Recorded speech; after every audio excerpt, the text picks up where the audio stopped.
श्री स्वामी विद्यानंद चरित्रामृत या साकीरूप ग्रंथाविषयी खुद्द स्वामी विद्यानंद यांचे ज्येष्ठ चिरंजीव योगाचार्य किरणजी पांडे हे काय म्हणतात ते आज आपण ऐकूया. श्री अरविंदांकडे एका साधकाने त्यांचे चरित्र लिहिण्याविषयी इच्छा व्यक्त केली. त्याला श्री अरविंदांनी दिलेले उत्तर अत्यंत मार्मिक आणि मौलिक होते. श्री अरविंद म्हणाले, "Do not even attempt, because I never lived my life on the surface that common man can see." प्रत्येक संत पुरुषाच्या बाबतीतही हे तितकेच खरे असते. संत दिसती वेगळाले, परिते अंतरी मिळाले. यातला गर्भितार्थ लक्षात घेण्यासारखा आहे. संतांच्या बाह्य जीवनातून त्यांच्या आध्यात्मिक अंतरंगाचा थांगपत्ता लागू शकत नाही. एखादा राजवाडा असावा आणि खिडक्यांना रंगीबेरंगी काचा लावलेल्या असाव्यात. आत दिवे लावले की थोडासा प्रकाश जसा खिडकीतून विविध रंगात झिरपावा, तशीच काहीशी परिस्थिती संत जीवनातही असते. आंतरसाधनेचा प्रकाश अत्यंत अल्प प्रमाणात बाहेर झिरपत असतो आणि त्यातून संताच्या अंतरंगाचा अंदाज घेणे अत्यंत अवघड असते.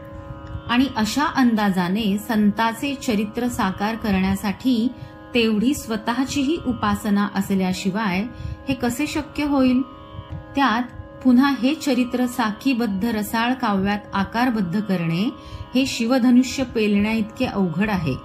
परमपूज्य कृष्णानंदांनी अत्यंत मोठ्या समर्पणातून आणि कष्टातून सद्गुरु चरित्रामार्फत त्यांच्या प्रतिभेच्या झऱ्याला गंगौघात रूपांतरित करण्याचा हा प्रयत्न यशस्वी केला आहे असेच म्हणावे लागेल.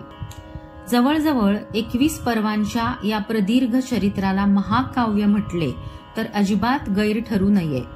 तसाही विचार करता स्वामी विद्यानंदांचे जीवन ही अनेक चित्ताकर्षक विलोभनीय घटनांची शृंखलाच होती. Saints have past and sinners have future अशी एक म्हण आहे. संतांची चरित्रे म्हणजे चमत्कारांची जंत्री असाही एक समज आहे. त्यातून साधकाची श्रद्धा वाढते हेही खरे आहे. चमत्कार घडविणारे सत्पुरुष साधनेच्या उच्च स्तरावर पोहोचलेले असतात, म्हणूनच त्यांना हे शक्य होते. ते एकतर अवतार म्हणून प्रकट झालेले असतात. कर्तुम अकर्तुम आणि अन्यथा कर्तुम शक्ती त्यांच्यामध्ये उपजतच कार्यान्वित असतात. दशेची वाट न पाहता वसयेची या गावा न जाता त्यांना सर्वज्ञता प्राप्त झालेली असते. सामान्य सांसारिक समस्यांमध्ये ठेचकाळणाऱ्या साधकाला क्षणोक्षणी त्याच्यासारख्याच परिस्थितीतून गेलेल्या पण तरीही अध्यात्म साधनेत अत्युच्च शिखर गाठलेल्या एखाद्या दीपगृहासारख्या मार्गदर्शक ठरणाऱ्या घटनांमधून गेलेल्या जीवाचा उत्क्रांत प्रवास हा जास्त आवश्यक असतो, भावतो आणि पटतोही. किरणांचा उघडून पिसारा देवदूत कोणी, काळोखावर खोदित होता तेजाची लेणी. उज्ज्वल त्यांची पहा प्रभावळ दूर मनोऱ्यात, अन लावा हृदयात सख्यांनो आशेची वात. या प्रकारचे जीवन हे स्वामी विद्यानंदांचे होते. साधकाच्या दृष्टीने प्राप्त परिस्थितीशी झुंज देत, कर्माचे गाठोडे सांभाळत, विवेक आणि बुद्धिचातुर्याची मदत घेत गुरुपदिष्ट मार्गावर चालण्याचा वस्तुपाठ स्वामीजी त्यांच्या जीवन संघर्षातून आपल्याला देतात. सद्गुरु स्वामी स्वरूपानंदांनी भारताच्या स्वातंत्र्य संग्रामात अहिंसा मार्गाने उडी घेतली. विशेष म्हणजे त्यांचे शिष्योत्तम असणाऱ्या स्वामी विद्यानंदांनीही अजाणतेपणे तोच मार्ग चोखाळला आणि त्यातूनच नकळतपणे दोघांच्याही जीवनाला आध्यात्मिक दिशा मिळाली. जीवनाला देशभक्तीतून ईश्वर भक्तीची कलाटणी मिळाली. श्री कृष्णानंदांनी हा बदल अत्यंत सुरेखपणे काव्यात उतरविला आहे. संतांच्या जीवनातही इतर सामान्य व्यक्तींप्रमाणे कौटुंबिक, आर्थिक, सामाजिक असे तणावाचे प्रसंग निर्माण होतात. स्वामी विद्यानंदांच्याही जीवनात अशा प्रसंगांची रेलचेल दिसून येते. मुलांची आजारपणं, आई वडिलांची वृद्धत्व काळात केलेली सेवा, नोकरीनिमित्त झालेल्या बदलीमुळे रीतिरिवाज, चालीरीतीतले बदल या सर्वातून व्यक्तिमत्वाला मिळालेली अध्यात्माची दिशा हे स्वामीजींच्या जीवनाचे वैशिष्ट्य मानता येईल. स्वामी विद्यानंदांच्या जीवनात सद्गुरू स्वामी स्वरूपानंदांचे स्थान अढळ होते, कारण आध्यात्मिक सत्याच्या शोधात त्यांना अनेक विचित्र आणि सत्यापासून फारकत घेणाऱ्या अनुभवांना सामोरे जावे लागले होते. अध्यात्माच्या नावाखाली मंत्रतंत्र, अंगारे धुपारे, जादूटोणे अशा गैरमार्गाचा अवलंब करणाऱ्या व्यक्तीही संपर्कात आल्या होत्या. अशा या हिणकस गोष्टी हाताळता हाताळता स्वामी स्वरूपानंदांसारखे अस्सल 100 नंबरी सोने गवसले होते. त्यामुळे त्याचे अलौकिक महत्त्व ते जाणून होते. श्री कृष्णानंदांनी काव्यातून स्वामींच्या मनोभूमिकेचे परिणामकारक वर्णन केले आहे. स्वामी स्वरूपानंदांच्या चरित्राचेही योग्य गायन केले आहे.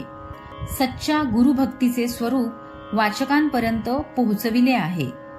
सद्गुरू स्वामी स्वरूपानंदांची भेट, कुटुंबियांना अनुग्रह, परमहंस ऑफ पावसचे लिखाण, सद्गुरू स्वामी स्वरूपानंदांची महासमाधी ते विद्यानंद ही मुद्रा प्राप्ती हा सर्व भाग विलक्षण ओघवत्या पद्धतीने साधकांच्या हृदयात उतरत जातो. नाथपंथ ही अमृतगंगा संत तीरावर क्षेत्र महान. स्वामी विद्यानंद ही व्यक्ती नव्हती तर ते खरोखरीच एक महान संस्थान होते, एक क्षेत्र होते. त्यांच्या जीवनातील कार्याचा नुसता वेध घेता घेता जीव दडपून जातो. शून्यातून विश्व निर्माण करण्याची अफाट क्षमता पाहून डोळे दिपून जातात. त्यांच्या प्रत्येक कृतीतील आध्यात्मिक दूरदृष्टी पाहून मन विस्मयचकित होते. पण मला आश्चर्य वाटतं ते श्री कृष्णानंदांचे. या साखीबद्ध सद्गुरू गीतात त्यांनी स्वामीजींच्या प्रत्येक पैलूला केवळ स्पर्श केला आहे असे नव्हे, तर या गुणांना तत्वज्ञानाची झालर लावली आहे आणि अधिकच शोभिवंत केले आहे. पुण्याचा दिव्य जीवन वाटिकाश्रम तसेच जळगाव आणि माळशिरसचे आश्रम हे स्वामीजींचे श्वास होते. त्यांची उभारणी, दैवतांची निवड, मूर्तींची प्रतिष्ठापना आणि या व्यतिरिक्त तेथील नित्यनेम, प्रार्थना, साधनाक्रम, पारायणे आणि साधकांनी आश्रमात पाळावयाचे नियम या सर्वच बाबतीत स्वामीजींनी बारकाईने विचार करून आश्रमांची घडी बसवली आहे. स्वामीजींना स्वतःला प्रवासाची आवड होती. आसेतू हिमाचल प्रवास करत आध्यात्मिक अनुभवांनी त्यांचे जीवन समृद्ध झालेले होते. हा प्रवास त्यांनी फक्त एकट्याने केला नाही, सर्व भक्त वृंदांना घेऊन साधना करत करत या अध्यात्म यात्रा संपन्न होत असत. अनेकदा स्वामीजींनी परदेश प्रवासही केला आहे. या सर्व गोष्टींचा संपूर्ण उहापोह श्री कृष्णानंदजी जेव्हा त्यांच्या ओघवत्या काव्यात घेतात तेव्हा या अमृतगंगेत स्वामी भक्त न्हाऊन निघतात. स्वामीजींची ग्रंथसंपदा आणि स्वामीजींचे अमोघ वक्तृत्व या दोनही गोष्टींना तोडच नव्हती. अनेक दिग्गज वक्त्यांनंतर स्वामीजी बोलायला सुरुवात करत. ऐकणाऱ्या शिष्यांना असे वाटे की आपले सद्गुरू आता काय बोलणार, पण स्वामीजींनी सुरुवात केली की त्यांचा विलक्षण प्रभाव हा सर्वांपेक्षा वेगळा आयाम देत असे. ती एक आध्यात्मिक अनुभूती असे. त्यातूनच स्वामीजींची विपुल ग्रंथसंपदा निर्माण झाली. याचाही आढावा घ्यायला श्री कृष्णानंद विसरत नाहीत. असे करत करत ग्रंथ जेव्हा अखेरच्या टप्प्यात पोहोचतो आणि स्वामीजींच्या महासमाधीपर्यंत येतो तेव्हा मात्र हृदयाची तार तुटते. कृष्णानंदांचे शब्द कातर होतात. वाचकांच्या हृदयालाही कातरता स्पर्शून जाते, नेत्र पाणावतात.